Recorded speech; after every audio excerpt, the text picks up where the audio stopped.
Nunca fui muito de acreditar em coisa de outro mundo, sabe? Sempre achei que essas histórias de assombração eram só para assustar os mais fracos ou coisa inventada de gente que quer se aparecer. Mas o que me aconteceu naquela noite, eu não desejo nem pro pior inimigo.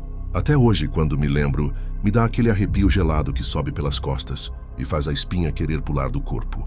Era uma quarta-feira, já perto do fim do mês, e eu estava voltando do Maranhão com uma carga leve de frutas. O destino era Teresina.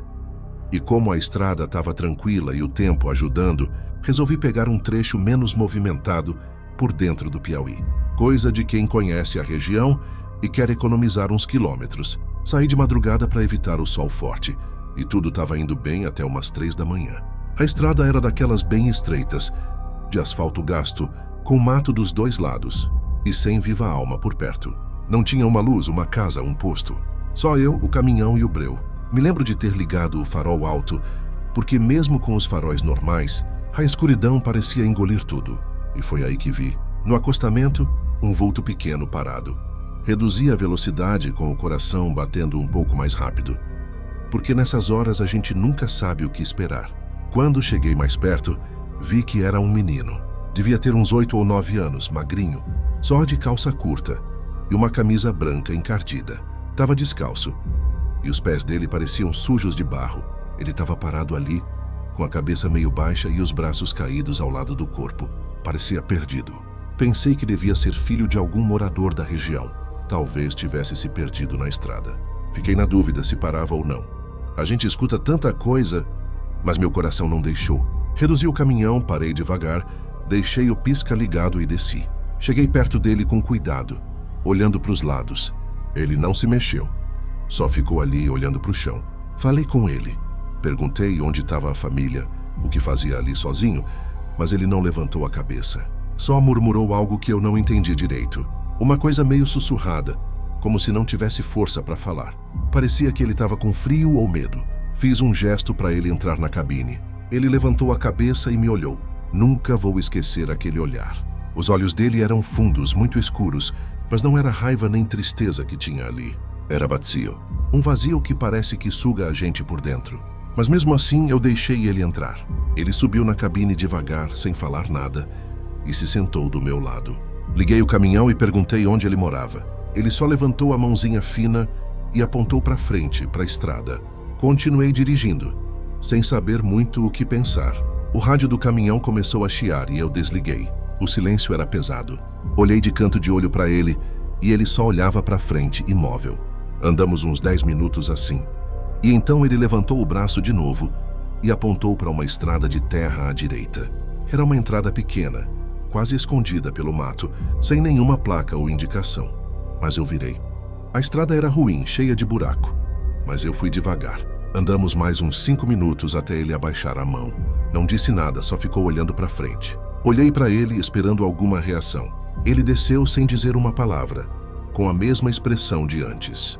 Começou a andar devagarzinho pela estrada de terra e sumiu no mato. Fiquei parado ali alguns segundos, tentando entender o que tinha acontecido. A estrada não levava a lugar nenhum. Era como se terminasse no mato mesmo. Fiquei com um nó na garganta. Algo não fazia sentido, mas tentei não pensar muito. Voltei com o caminhão para a estrada principal. Peguei meu rumo e segui viagem. Não dormi aquela noite. Cheguei em Teresina antes do amanhecer, cansado, mas sem conseguir tirar o menino da cabeça. No dia seguinte, fui entregar a carga em um mercadinho no centro.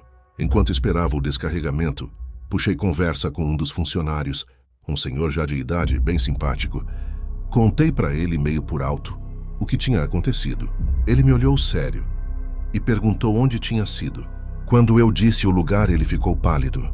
Disse que aquela região era conhecida por uma história antiga. Anos atrás, uma família morava num sítio perto dali. Um dia, o filho mais novo sumiu. O menino tinha saído para brincar e nunca mais voltou. Procuraram por dias, semanas, mas nunca encontraram. Dizem que ele foi visto pela última vez por um caminhoneiro, que jurou ter dado carona para um menino descalço, pedindo para ser deixado na encruzilhada da estrada de terra, igualzinho ao que eu vivi. Depois disso, vários outros caminhoneiros juraram ter visto o mesmo menino, sempre no mesmo ponto da estrada, sempre no mesmo horário. Alguns pararam, outros seguiram direto. Mas os que pararam disseram a mesma coisa. O olhar vazio, o silêncio, o dedo apontando para a encruzilhada. Voltei a passar por aquele trecho algumas vezes depois, mas nunca mais vi o menino. Só que toda vez que passo por ali, desligo o rádio, abaixo o farol e passo devagar. E sempre olho para o acostamento, com o coração apertado, porque sei que em algum momento da noite, quando a estrada está quieta e o mundo dorme, ele pode estar lá, parado, esperando mais uma carona para um lugar que não existe mais. Essa história ficou comigo. Não sei se foi um espírito, um fantasma ou coisa da minha cabeça, mas sei o que vi, sei o que senti.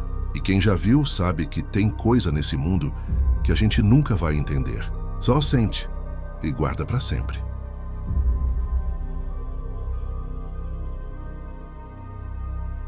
Aquela noite parecia ser só mais uma na vida de um caminhoneiro, acostumado com as longas distâncias e os caminhos escuros do interior do Brasil.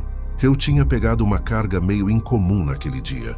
Não me disseram exatamente o que era, só que estava lacrada.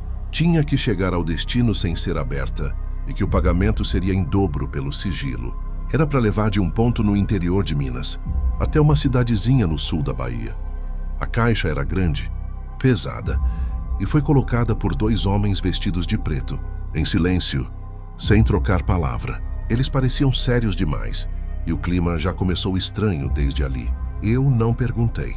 Aprendi que, nessa vida de estrada, às vezes é melhor não saber de certas coisas. Peguei meu velho caminhão, conferi os pneus, os documentos e parti. A estrada estava vazia, como de costume nas madrugadas. Gosto de dirigir à noite porque o mundo parece mais calmo e o calor é menor. Mas naquela noite, tinha algo diferente no ar. Não sei explicar, mas parecia que o ar estava mais pesado, mais frio. Depois de umas 3 horas dirigindo, comecei a ouvir uns barulhos vindos da carroceria, como se algo tivesse se mexendo lá atrás. Na hora, pensei que era só a carga se acomodando com o balanço do caminhão. Isso acontece às vezes, ainda mais em estrada esburacada. Mas o barulho se repetiu. Primeiro um estalo, depois um arranhado e, por fim, um som que parecia uma batida suave, como se alguém tivesse dando leves pancadas do lado de dentro da caixa. Meu coração gelou. Tentei não pensar besteira. Continuei dirigindo. Botei uma música no rádio, aumentei o volume. Fingi que não estava ouvindo nada, mas os barulhos ficaram mais insistentes. Era batida, arranhado, como se alguém estivesse tentando sair dali. A única coisa que me veio à cabeça foi que podia ter um bicho dentro da carga. Talvez tinham colocado algum animal para transporte clandestino, mas não era um bicho comum. O som parecia humano. Tentei manter a calma. Estava no meio do nada, com a estrada cercada por mato dos 2 lados, sem sinal de celular. Pensei em parar, mas a recomendação foi clara. Não abrir, não mexer. O pagamento dobrado ecoava na minha mente. Eu precisava daquele dinheiro. E a entrega era só no dia seguinte pela manhã.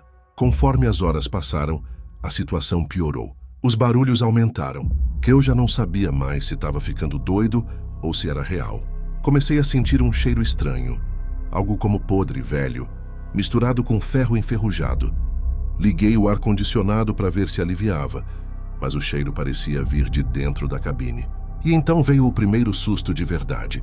O caminhão deu um tranco, como se tivesse passado por um buraco enorme. Olhei pelo retrovisor, nada na estrada, mas foi o suficiente para eu dar uma freada brusca e quase perder o controle. O baú balançou com força. Quando estacionei no acostamento e desci para ver se tinha algo errado, senti um arrepio percorrer meu corpo. A caixa estava no mesmo lugar, mas o cadeado parecia meio torto, como se tivesse sido forçado de dentro para fora. E tinha marcas como arranhões e pequenas manchas escuras que não estavam ali antes. A vontade de abrir e acabar com a dúvida era grande, mas a sensação era de que eu não devia, como se algo me segurasse. Voltei para a cabine e decidi seguir viagem sem olhar mais para trás. O problema é que dali em diante as coisas começaram a sair do controle. O rádio ligava e desligava sozinho. Luzes do painel piscavam como se tivesse algum problema elétrico. E pior de tudo, comecei a ver vultos na estrada. Não dava para saber o que era. Só formas passando de um lado para o outro, sempre na beirada da visão. Quando olhava diretamente não tinha nada. Lá pelas 3 da manhã comecei a sentir sono. Um cansaço que parecia me sugar à força. Resolvi parar num posto abandonado que conhecia, só para esticar as pernas e talvez tirar um cochilo de 15 minutos. Mas assim que estacionei, a cabine pareceu ficar mais fria. O cheiro forte voltou e a coisa mais estranha aconteceu. O retrovisor interno, aquele que uso para ver a carroceria pelo vidro traseiro da cabine, começou a embaçar, como se alguém estivesse respirando ali dentro. E não era eu. Meus olhos arregalaram. Peguei o pano e limpei rápido, mas o vidro continuava embaçado. Foi quando percebi algo que me fez gelar de vez. Na parte de trás da cabine, atrás dos bancos, onde eu guardo minhas tralhas, havia uma sombra. Uma silhueta sentada, como se tivesse alguém ali dentro comigo. Virei bruscamente, mas não vi nada. Nada além de um frio que doía nos ossos. Aquilo me tirou o sono na hora. Liguei o caminhão e segui viagem sem olhar mais para trás. Os barulhos na carroceria voltaram mais fortes, como pancadas secas. O baú parecia vibrar com cada batida. Meu coração estava acelerado, as mãos suavam e minha cabeça já não conseguia pensar com clareza. Quando finalmente cheguei no destino, já era de manhã. A cidade estava acordando, mas eu parecia ter voltado de um pesadelo. Os caras que me receberam estavam sérios, como antes. Pediram para descarregar e assinar os papéis. Eu não disse nada, não perguntei nada, só entreguei e fiquei esperando. Eles abriram a carroceria. Quando viram a caixa, trocaram olhares, como se estivessem preocupados com o estado dela. Os cadeados estavam pendurados, tortos, e o cheiro dentro do baú era insuportável. Um dos homens cobriu o rosto com o braço. Eles pegaram a caixa com cuidado e levaram para dentro de uma casa simples, afastada. Me pagaram o combinado, em dinheiro vivo, e pediram com um olhar duro para eu esquecer a carga da viagem, tudo, não falar com ninguém sobre aquilo. Voltei para a estrada com o bolso cheio, mas o coração pesado. Tive dor de cabeça por dias. O caminhão nunca mais foi o mesmo. O cheiro ficou impregnado por um tempo, mesmo depois de lavar tudo. E toda vez que passo por uma estrada deserta, à noite, ainda escuto aquele arranhado, aquela batida, como se tivesse deixado alguma coisa para trás. Ou pior, como se alguma coisa ainda estivesse me acompanhando.